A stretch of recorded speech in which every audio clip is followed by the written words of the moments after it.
Ladies and gentlemen, please welcome Head of Consultancy at ScrumDesk, Dušan Kocúrek. Wow. Sorry for a little bit late. Thank you very much, and I really appreciate your entries because the questions which you asked so far were somehow connected to my presentation. So I'm probably going to change the topic for you and maybe target the other half of your brain right now. So instead of practices, I will maybe follow what Jaroslav mentioned at the end. It's more about abilities. So this unlocking potential is not about just unlocking the potential of yourself, but of course, if you are going to unlock the potential of you as a product owner or Scrum Master, the company and the product is going to be unlocked. So maybe it's good to start with you. And maybe I'm going to start with a question. And as we are calm right now, maybe we are tired out of sugar before our lunch, maybe I would like to raise a discussion with your neighbor and speak or name 3 activities that your product owners are doing in your company. So maybe just have a small chat. 3 things which they are doing. Some of you are already product owner, maybe you are Scrum Master.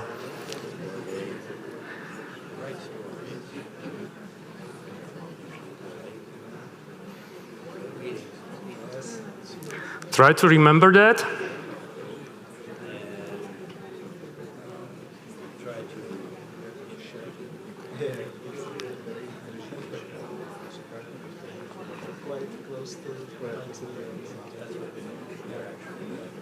Okay, 5, 4, 3, 2, 1. Thank you very much. So keep those things which you were listening to in your mind. Of course, what is happening these days in the last 3 years is quite crazy. There is not just one black swan, but maybe 3 black swans which happened in the last year. And one of these such a black swan is maybe AI. You hear about that mostly from the internet, from many, many channels. What is really happening with this AI is that for us producers of tools, that's something that is going to become a mandatory thing. Things you probably mentioned were related to the writing of requirements. Things you probably mentioned were related to the prioritization or planning, or maybe accepting, or maybe speaking to the user, to the customer, or hopefully to some strategy parts, to some business model or vision or value proposition. So these things are very common for product owners, even for multiple layers of product ownership. And that's the very, very important part because we are always speaking about product owner. A typical answer is, but I'm not the product owner. I'm the business owner. Hey, but in reality, you're doing product ownership on every level. So it's very important to understand what you are supposed to do in your role. But the bigger question, the most important question is, how much are you capable, able to fulfill those needs which are on that level? So it's not just activities which you are doing, but maybe your abilities which needs to be there at the right place, at the right amount of skills. So things what you see here is something that is produced by AI in matter of minutes. What was necessary was just the title of the product and short description. It was about business model, value proposition, personas.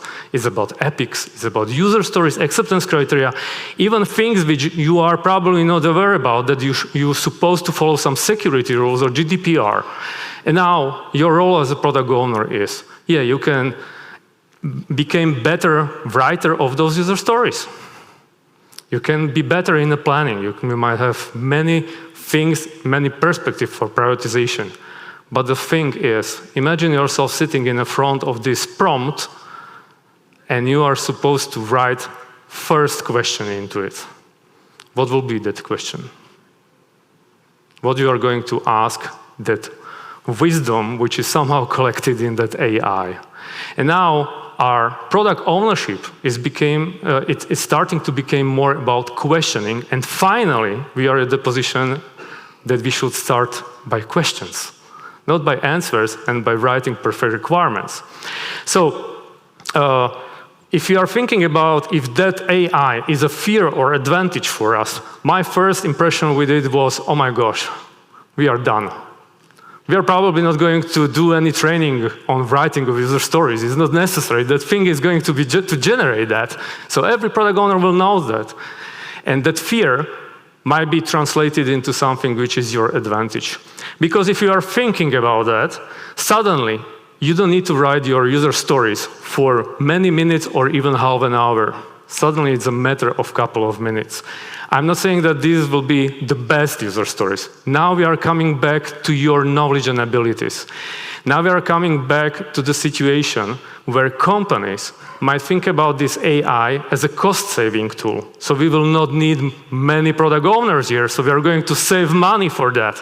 Oh, great. You will be the best safe costing company. But on the other side, the wise business will maybe start to think about that as an advantage. So I can save the time of my product owners for more important questions, and the work which they done in the last 8 hours, maybe they can faster it in a couple of hours, and they have additional time for thinking about what's more important.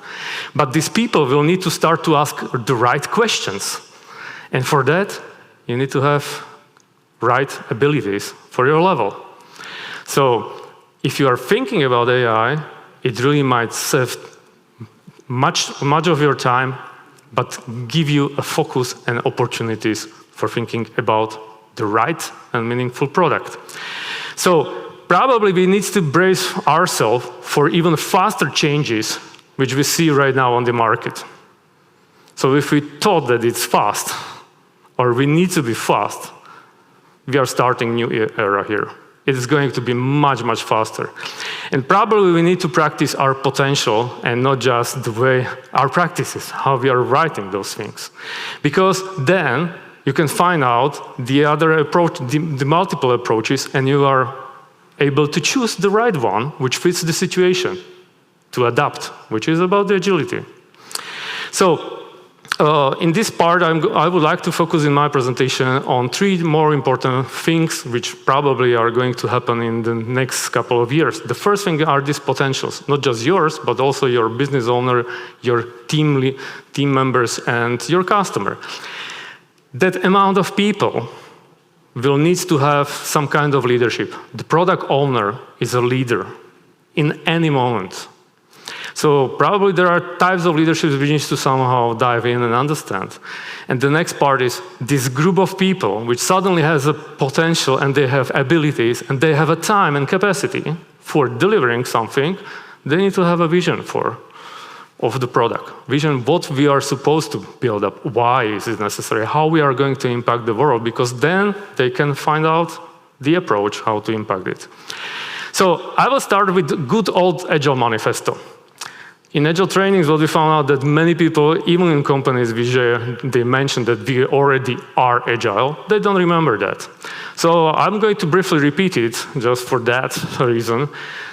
This Agile manifesto written in 2001 is starting with working software. So what do you think? Does this part need to be adapted in some way? What's your proposal if yes? Working software.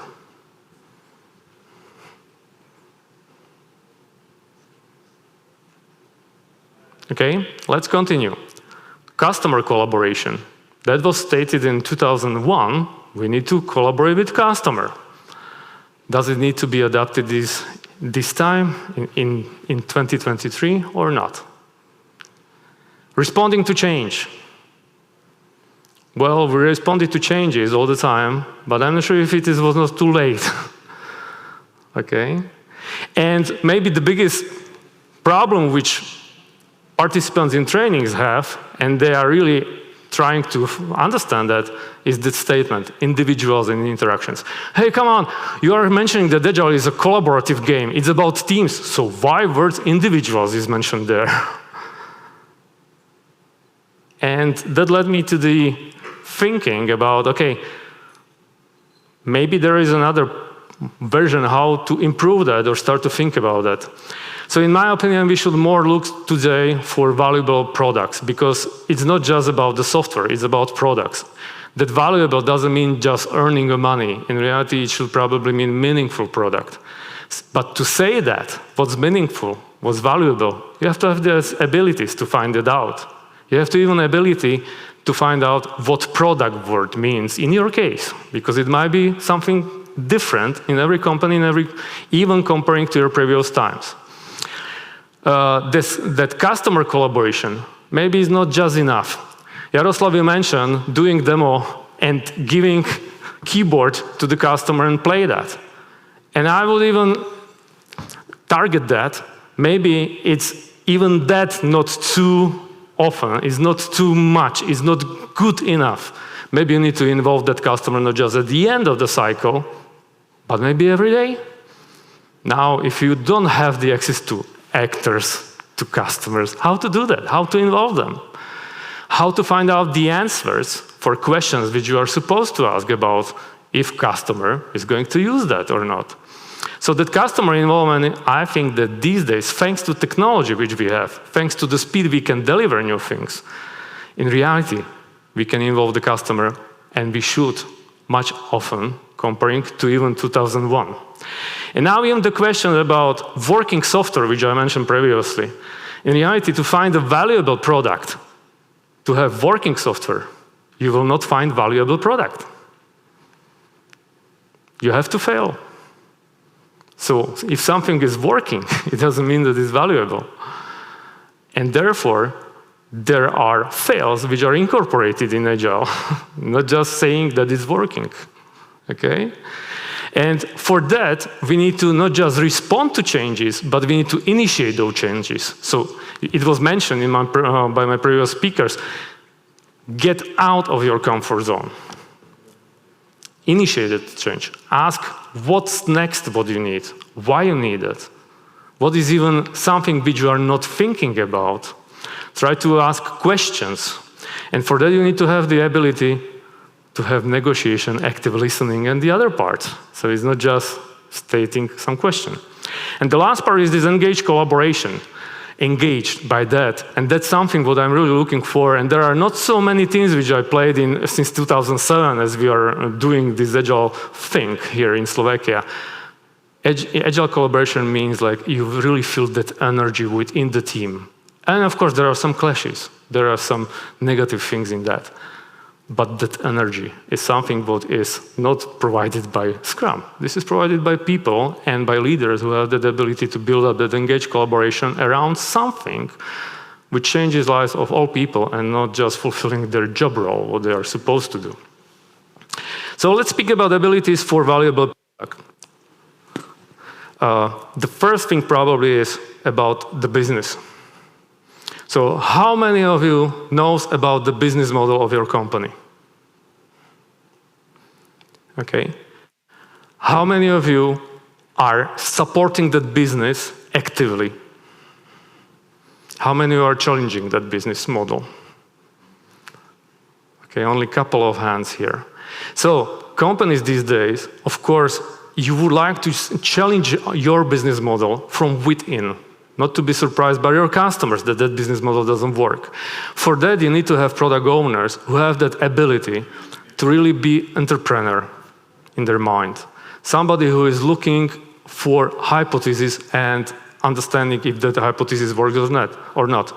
Somebody who understands where is our market and what is not our market. Where the business is on that market and where is not. So for definition of value, every company is different because that statement, set up priorities based on value. Well, what's the value?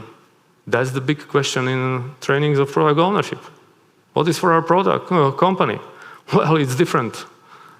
So if some consultant is going to tell you exactly what value is, probably you're doing something wrong. Then, what about abilities which you need to have regarding the customer? The first thing, you need to know which questions to ask, how to ask questions. Then that customer is going to tell you something.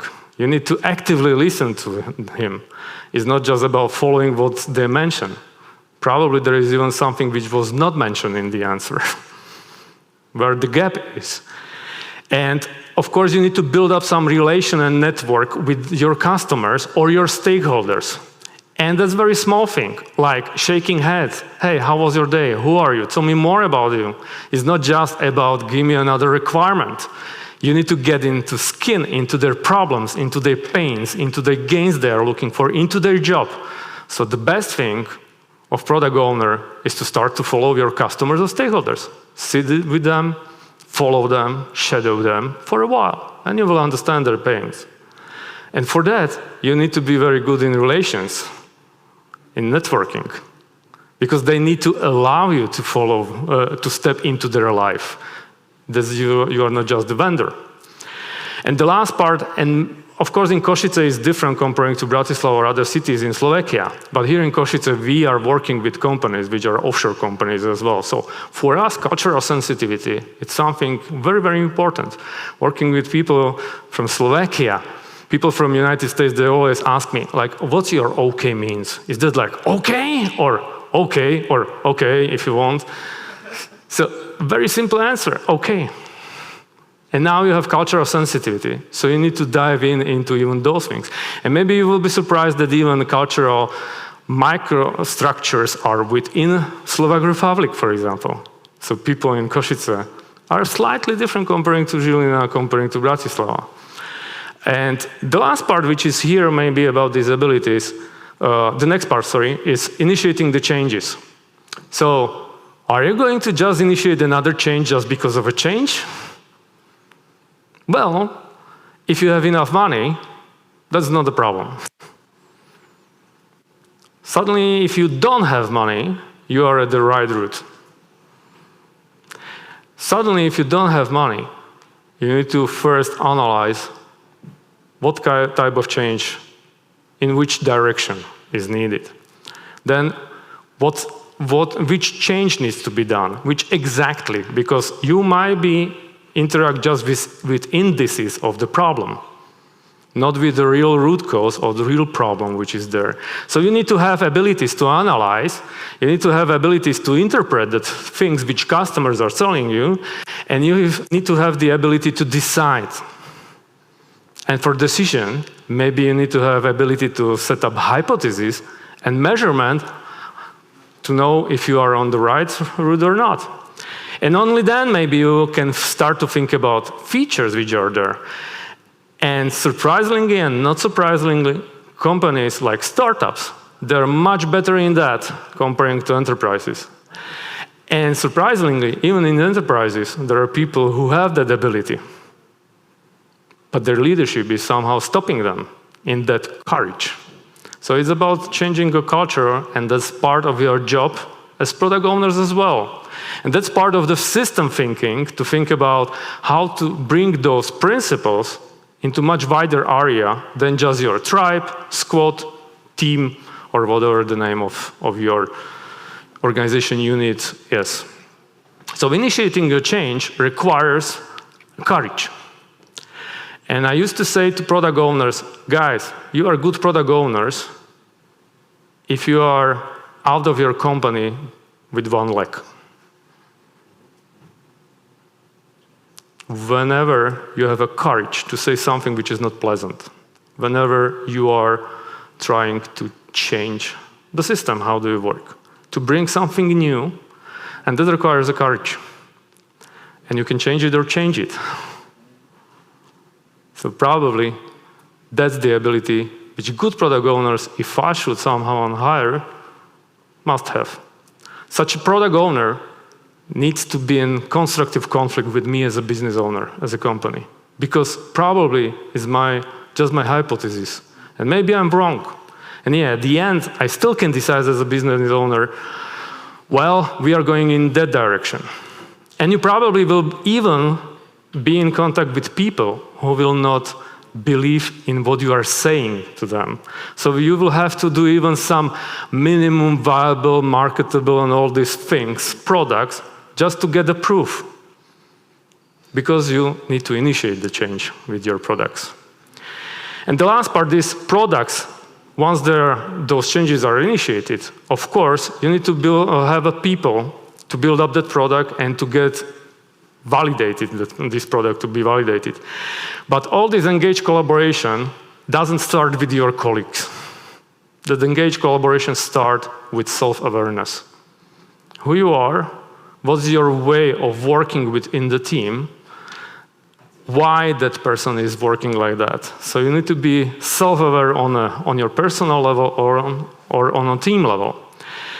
Of course, there will be necessary persuasion from your side, because you will probably bring new ideas which nobody else will believe. So it's upon you to help the other people to understand that.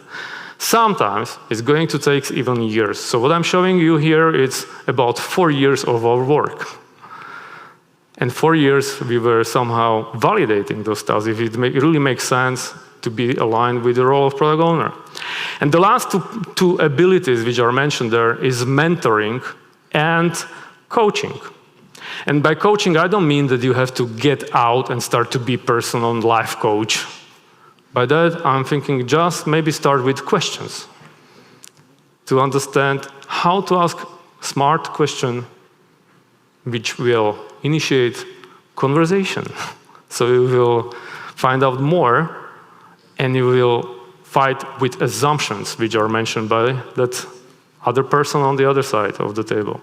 So by having all those things which are there, finally you will get a feedback, not just from your customer, but your team and yourself as well. And the feedback is something which drives us and makes us maybe feeling more comfortable in time of changes, because that feedback is something that can be received easily. It needs just to be asked. So all these capabilities, it seems that it's some overwhelming number of abilities which you need to have. But it's not like that. It's not so complicated. One of our clients, which is even here in this room, so maybe if you are interested in, I can contact them with you. When they did hiring of product owner, of course they were looking for the best in every category. Up to the moment their CEO told me, hey, look, I'm doing strategy here. So that guy, that candidate, which is the best one, however, he's very strong in strategy and less in this delivery part. So probably he's going to be in conflict with me. Right now, in my stage of my company, sorry, I don't need that. And we had a discussion with that product owner candidate, and for him it was the best thing which happened to him. At later stage, maybe he is a great candidate when CEO will not be needed in product strategy definition, because company is going to grow up. And both sides were somehow happy. So if you are thinking about which of these abilities maybe you need to focus on, maybe do some due diligence in your company. What your company is needing right now. What your product needs right now, what your team needs right now. Maybe you can improve just in small part, just in one part, and be better. Because all these missing abilities are very often visible in real life as something which is a conflict. And very often is a conflict which is not mentioned at all. So it's a silent thing. Nobody is speaking about that. So that was about potentials and abilities. The next part is about your leadership style. What I see very often is that there are people who have their natural leadership style and they apply it all the time because it makes them secure. But it's not maybe a good approach. Sometimes your teams, especially if they are a new one, they need to have somebody who is playing an example, somebody who is showing them. So in that case, you probably need to provide the leadership. Even in agile teams, it's really requested to have somebody who pushes people outside of comfort zone for a while. But at the right moment, you need to step out and maybe start to think about, do I need to maybe develop skills and abilities of my people, or maybe I need to join them together with the vision of my company, or my tribe, or my team. So maybe you will need to change your style, your leadership style towards values people or develops people. And maybe in a couple of months, probably not earlier than 6 to 9 months for a stable team, you will be in a position where you will starting to see shared leadership. So suddenly, it's not you who is providing just user stories with all acceptance criteria, but you're providing just titles. You're providing problems, which you mentioned.